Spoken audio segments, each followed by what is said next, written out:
এটা নারায়ণগঞ্জ, আপনারা না করিয়েন, এটা ঢাকা শহর।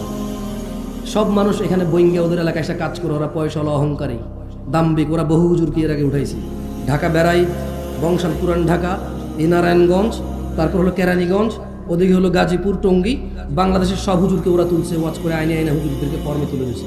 ওরা চিল্লাচিল্লি করবে না, ওয়াজ এসে কে করবে? সব মানুষ ওদের ভাড়াটিয়া। এখানে যদি আমি ভাড়ায় থাকতে আসি, আমার কোনো আত্মীয় স্বজন নাই, ওর বাপ দাদা 14 গোষ্ঠী এখানে, ওর শক্তিগত, ও কথা বলবে না, কে কথা বলবে? হ্যাঁ, না করছেন আপনার এত বড় সাহস আছে? ছোট ভাই এখানে এসে বলো, তোমার এলাকা, তোমারই তো ক্ষমতা, তুমি বলবে না, কে বকবক করবে, কে বলো? তুমি ভাই না করেন না প্লিজ, আমাকে নিয়ে আসছেন কথা বলতে, আমি ওদের সাথে কথা বলি। ছোট ভাই তোমরা এখানে এসে কথা বলো, আরে ঢিঙ্কা চিকা লাগায় দাও, সমস্যা কোথায়? কি বলো? তুমি যুবক না, তোমার চুল এত লম্বা, কি সুন্দর করে ছাড়াইছো তুমি, কতক্ষণ পরে এমন করো? তুমি তো স্মার্ট, তুমি, আরে ভাই কি বলো?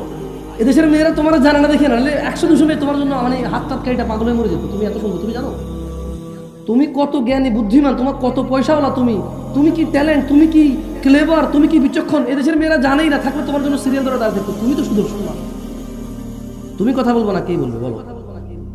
হ্যাঁ, ফেরেশতা তোমাকে ভয় পেয়ে চলে যাবে, জানো? তোমার জন্য ফেরেশতা গুনাহ লিখবে মনে করো, এত বড় সাহস ফেরেশতা রয়ে গেছে, রূপগঞ্জের ছেলের নামে গুনাহ লিখবে, কি বলেন? ফেরেশতার এত বড় ক্ষমতা? হ্যাঁ, এই ফেরেশতার নাম কি? এই ফেরেশতার নাম কি যে ফেরেশতা রূপগঞ্জের মানুষের নামে, এখানকার স্থানীয় পোলা পাইন, হ্যাঁ, হুন্ডা চালায়, পালসার 120-এ চালায়, ভিডিও করে, এত ক্ষমতাবান, এত দ্রুত গতির ছেলে মেয়ের গুনাহ কোন ফেরেশতা লিখবেন? নাম কি?